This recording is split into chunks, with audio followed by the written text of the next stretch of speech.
বেসরকারি উন্নয়ন সংস্থা বা এনজিও ঋণ নিয়ে শোধ করতে না পেরে ঘরছাড়া নাটোরের হাজারো ঋণ গ্রহীতা। ঋণের চাপে আত্মহত্যা করেও রেহাই পাচ্ছে না ঋণ গ্রহীতার পরিবার। তাদের অভিযোগ, সামান্য টাকার কিস্তি বাকির জন্য এনজিওর মামলায় জেল খাটছে বহু মানুষ। ঋণ দেওয়ার সময় ফাঁকা চেক আর স্ট্যাম্পে সই নেয় সংগঠনগুলো। পরে কিস্তি দিতে দেরি হলে চেক ডিসঅর্ডারের মামলা করে। অভিযোগ স্বীকার করে জেলা এনজিও অ্যাসোসিয়েশনের সেক্রেটারি জানান, এসব বন্ধে পদক্ষেপ নিচ্ছেন তারা। নাসিম আলীর ক্যামেরায় বুলবুল আহমেদের রিপোর্ট। ঋণের চাপ সহ্য করতে না পেরে সম্প্রতি আত্মহত্যা করেন নাটোর সদর উপজেলার বাঙ্গাবাড়িয়া গ্রামের আহাদ আলী। ছোট দুটো শিশু এখন এতিম, আর উপার্জনের একমাত্র জনকে হারিয়ে অসহায় পরিবার। তবুও বীজ এনজিও থেকে নেওয়া ঋণ তাদের মৌকুফ হয়নি। ঋণ শোধ নিয়ে দিশেহারা তারা। আমার বেটা যেন আর তো বেটা দেশে ঘুরবি না, বেটা যেন আর যেন কিস্তির চাপ না আসে। এনডিপি নামে আরেকটি এনজিও থেকে 2 লাখ টাকা ক্ষুদ্র ব্যবসার ঋণ নেন একই গ্রামের দেলোয়ার হোসেন। আগুনে দোকান পুড়ে ক্ষতিগ্রস্ত দেলোয়ারের ঋণ মৌকুবের আশ্বাস দিয়েও চেক জালিয়াতির মামলা করেছে এনজিও কর্মকর্তারা। ওই ডিসি স্যারের কাছে অভিযোগ দিলাম, ওখানে আমার 2 দিন টাকা হয়েছিল। টাকার পরে তখন ওনাদেরকে করে যে রিকোয়েস্ট করে যে যদি আপনারা এটা করে দেন আপনারা। পরে এভাবে হঠাৎ মামলা করে দিছে। এখন আমার বাড়িতে নোটিশ আসছে। শুধু দেলোয়ার বা আহাদের গল্প নয়, এনজিও ঋণের ফাঁদে পড়ে বাড়ি ছাড়া নাটোর জেলার প্রায় 1 লাখের বেশি পরিবার। ফাঁকা চেক স্ট্যাম্পের মাধ্যমে ওরা স্ট্যাম্প করে লিছিল। কম বেশ করে দেওয়াতে ওই কম বেশ করে নিবি না, এখন ওই উকিল নোটিশ দিছে। বেশি হয়ে গেছে, সপ্তাহ গেলে 7,500 টাকা কিস্তি হয়ে গেছে। মাসে কিস্তি আছে 3200 টাকা, তারপর 6 মাসের ঋণ আছে। এই টাকা দিতে পারে না বলে গেছে। এখন মাঝে মাঝে মাস্টাররা আসে আমার সাথে একটু ঝামেলা করে।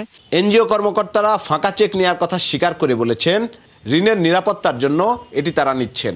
আমাদের সমাজে যারা গণ্যমান্য ব্যক্তি বা ভালো কৃষি সামর্থ্যবান পরিবার, প্রবাসী পরিবার, এদেরকে যখন লোন দেওয়া হয় তাদের কাছ থেকে নেওয়া হয়। ছোট ঋণের ক্ষেত্রে আমরা নিই না। ফাঁকা স্ট্যাম্প বা ফাঁকা চেকে কখনোই স্বাক্ষর করা যাবে না। এগুলো এক ধরনের প্রতারণা এবং জালিয়াতির পর্যায়েও কিন্তু পড়ে। বিষয়টির সত্যতা নিশ্চিত করে নাটোর জেলা এনজিও অ্যাসোসিয়েশনের সেক্রেটারি এসব বন্ধে পদক্ষেপ নেওয়ার আশ্বাস দিলেন। ব্লাইং চেক এবং ব্লাইং স্ট্যাম্পে স্বাক্ষর নেয়, আসলে এটা তো ঠিক না। তারা যে পরিমাণ ঋণ নেবে, ঋণের টাকার সংখ্যা বসিয়ে তারপরে তারা স্বাক্ষর নেবে। আর জেলা এনজিও সমন্বয় কমিটির সভাপতি বলছেন, এমন অপরাধের অভিযোগ পেলে কঠোর ব্যবস্থা নেওয়া হবে।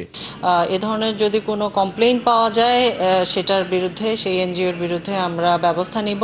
একই সাথে যে গ্রহীতা, যে ঋণ গ্রহীতা, সেও যদি ব্ল্যাঙ্ক চেকে এটা নিয়ে থাকে, তাহলে আমরা বলতে চাই যে এটা সচেতনতার অভাব। এনজিও ঋণের এই ফাঁদে আটকে আছে জেলার অন্তত লাখখানেক মানুষ।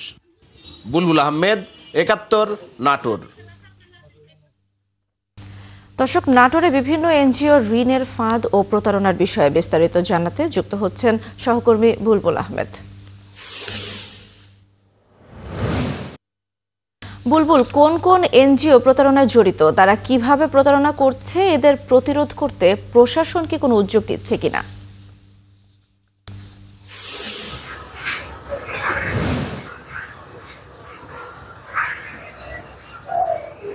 দোলনা, আসলে কোন এনজিও বলতে এখানে কিন্তু অনেক এনজিওর নাম বলতে হবে। আমাদের যে সময়, তাতে হয়তো সব এনজিওর নামই কভার করা যাবে না। এখানে আমরা এই নাটোরে কর্মরত বীজ এনজিও, এনডিপি এনজিও, টিএমএসএস, আশা, আলো, এই ধরনের বহু এনজিওর কিন্তু একই ধরনের কাজ করছে। তারা এই ধরনের ফাঁকা স্ট্যাম্প এবং ফাঁকা চেকে স্বাক্ষর নেয় গ্রাহকদের কাছ থেকে, যেটি আইনজীবীরা এবং বাংলাদেশের যে প্রচলিত আইন, সেখানে পরিষ্কারভাবে লঙ্ঘন। ফাঁকা চেকে বা ফাঁকা স্ট্যাম্পে কোনো অবস্থাতে স্বাক্ষর নেওয়া যাবে না এবং এটি একদমই জালিয়াতির পর্যায়ে পড়ে। এটি যদি কেউ করে থাকে তাহলে এটি অপরাধ দেশের প্রচলিত আইন অনুযায়ী, এবং এই বিষয়ে কিন্তু আইনজীবীরাও সে কথাই বলছেন। এবং একই সাথে আমরা কিন্তু এনজিও অ্যাসোসিয়েশনের সভাপতিও আমাদের প্রতিবেদনে বলছিলেন যে তার কাছে কিছু এনজিও স্বীকার করেছে যে তারা ফাঁকা স্ট্যাম্পে স্বাক্ষর নেয়। তো যখন তারা নিরাপত্তার কথা বলছে, সেক্ষেত্রে কিন্তু তারা অন্তত পক্ষে কত টাকা ঋণ দিল সেটি লিখে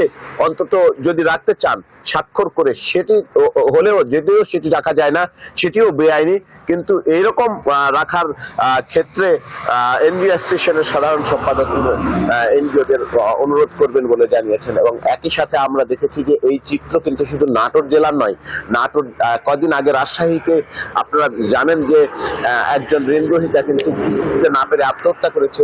তার আবার যে অনুষ্ঠান হয়েছে তার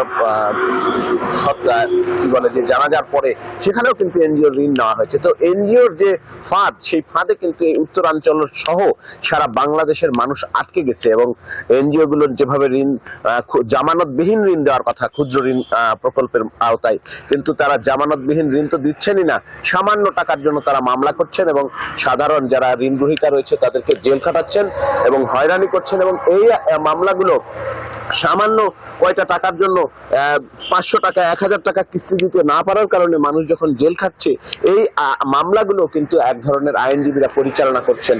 তো বিশেষজ্ঞরা চাচ্ছেন যে এই মামলাগুলো যেন পরীক্ষা নিরীক্ষা করা হয় যে কবে এই চেকে স্বাক্ষর নেওয়া হলো এবং এই টাকার অঙ্কটা কবে বসানো হচ্ছে, ব্ল্যাঙ্ক স্ট্যাম্পে কবে টাকার অংশ বসানো হলো, কবে স্বাক্ষর নেওয়া হয়েছে, এগুলো যেন যাচাই বাছাই করে। একই সাথে জেলা প্রশাসনের কাছে অভিযোগ দিয়েও কিন্তু কোনো ধরনের ব্যবস্থা তারা নিচ্ছে না, তারা শুধু আশ্বাসই দিচ্ছে। তো এই নাটোরের মানুষ চায় যে যেন প্রশাসন যথাযথ ব্যবস্থাটা নিতে পারে এবং সরকার যেন এ বিষয়ে আন্তরিক হয়। দোলনা। বুলবুল, আপনাকে ধন্যবাদ যুক্ত হবার জন্য। দর্শক, সরাসরি যুক্ত ছিলাম নাটোর থেকে।